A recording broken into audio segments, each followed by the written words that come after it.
Hi, today I will show you how to set up a problem in GibbsStudio, how to run it, and how to show the results in a graph. And to do that, we'll use one of the examples that is provided with PHREEQC. It's example 11, and this is the manual showing it, explaining it. But basically, it's a model of a column that contains a sodium potassium nitrate solution in equilibrium with an exchanger. The column is flushed with a solution of calcium chloride. And in the example, they run it first only with advection and then with as a transport problem. And further on in the manual, you see the two resulting graphs that they create. And we'll try to reproduce this problem in GibbsStudio. Okay, so let's start GibbsStudio. Okay, we'll begin with a new project. And to the left, you see a tree view that gives an overview of your project. And on the top, you'll see the parameters and the chemistries, which represent the input of your problem. The study represents the actual problem. You can import some data to show in the graphs later on. And the analytics parts will take care of showing the results either in tables or in plots.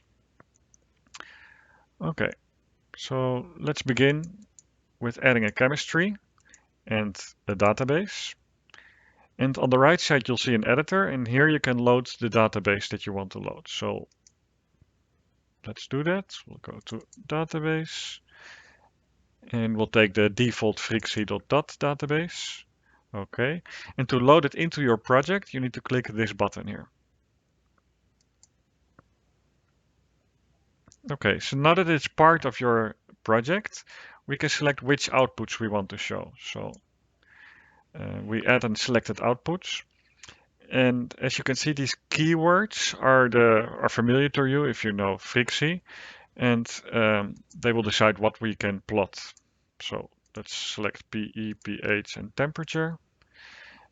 And you can also enter it here directly. So chlorine, sodium, potassium, and calcium.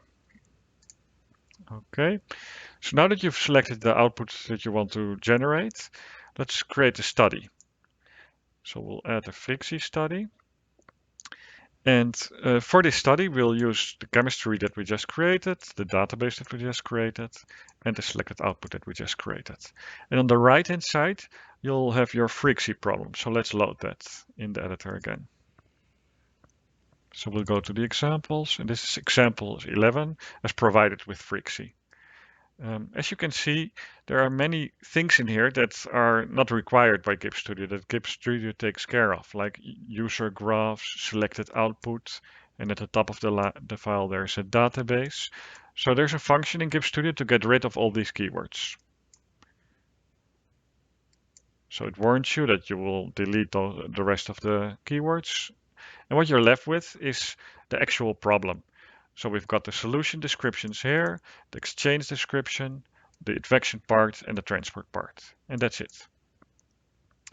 Okay, now we're ready to run the problem. So this button will run the study. And now that it has run, we can look at the results. So to make sure that we actually have some results, you can go to the Data tab. And here you can see the PHREEQC output, the selected output in table form. And it seems correct because the output is for solution 40, and state ID 7 is advection, state ID 8 is transport. And if we look at the problem, as you can see here, the punch cell is 40, so it's being outputted at 40 for both advection and transport. So that looks okay. Now let's add a data filter that we can use in our advection graph. So we want to filter on the state. As you can see here, the advection state is 7. As an input for our filter, we use the output of the study. So let's select 7. Okay. And we'll generate a new plot, which we name advection plot, or just advection. It's clear enough.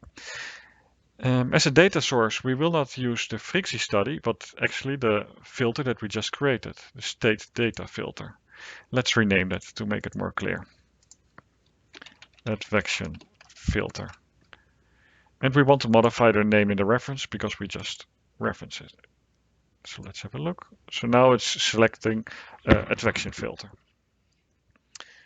We need to define the X expression, and you can use variables for that. And to help you, there is this button here that shows you the variables. In this case, it will be pore volumes, which is the step number divided by 40.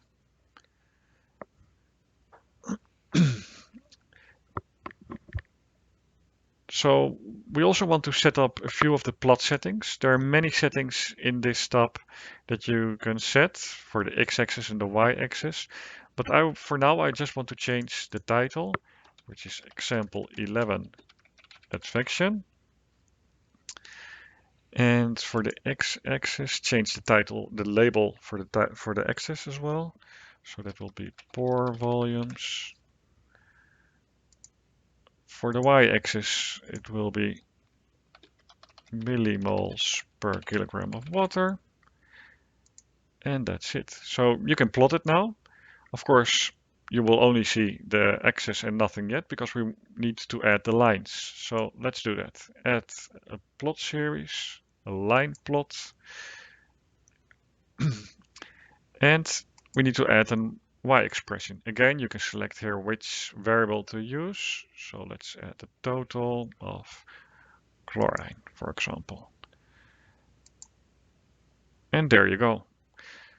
So we don't need the markers for now, so let's get rid of them. So I'm going into the series settings. And if you look at the traces, there are line settings and there are marker settings. So let's deactivate the marker settings. And also it shows the expression here in the legend. And I would like to have a nicer expression there. So let's just put chlorine there. Another thing is these are actually moles and we want millimoles. So let's multiply the values for the output values with 1000. Let's plot it again. Now this looks better.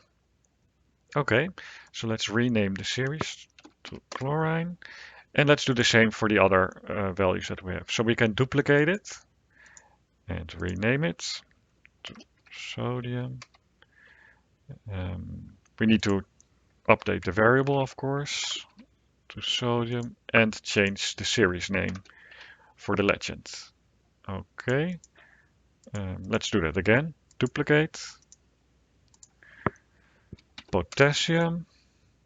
We change the legend name and the series variable that we use. And the last one is calcium. So we again change the series name and the variable. Okay, now let's plot it again.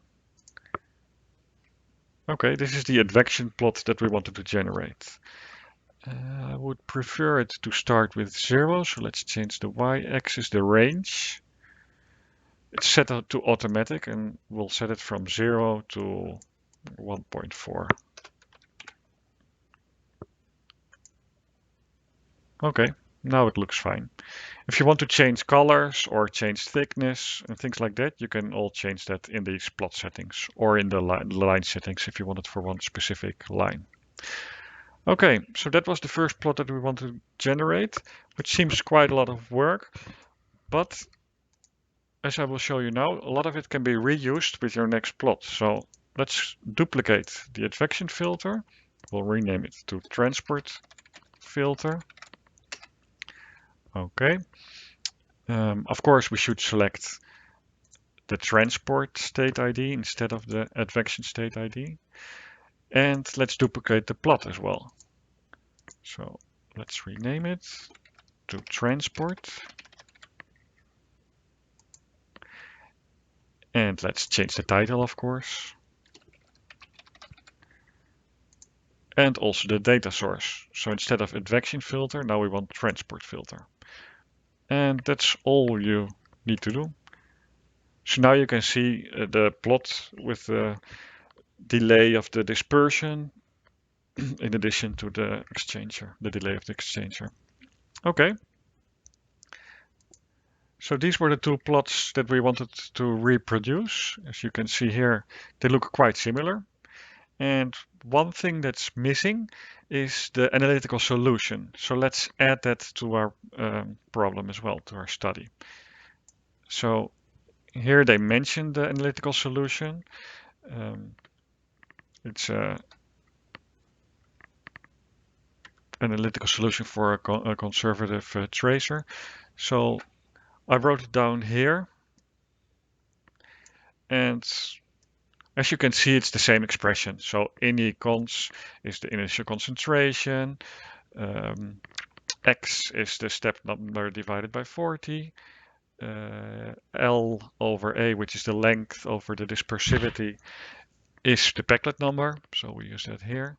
And so this is the expression. So let's add that as an extra series in our plot. So we'll add another line. We'll call it analytical solution.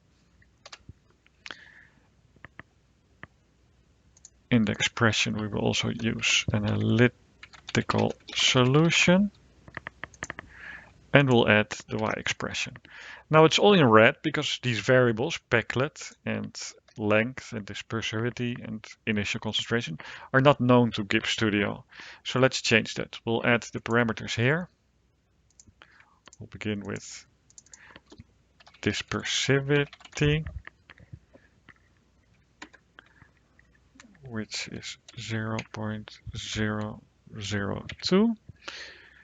And we can add another one. You can also change it here. Length, which is 0.08. Let's add the Peclet. Peclet variable, which is the length divided by the dispersivity. And as the last one, the initial concentration, which was 1.2. Okay, so now we've added the parameters, but to have them in the results, we need to rerun the study. So we go to the study, we clear the results, and we run it again. Okay, now let's have a look at the transport. As you can see, everything is in black now, so it looks okay. Let's plot it. And there you have the analytical solution. Okay. So that's all I wanted to show for today. Thank you very much for watching. Goodbye.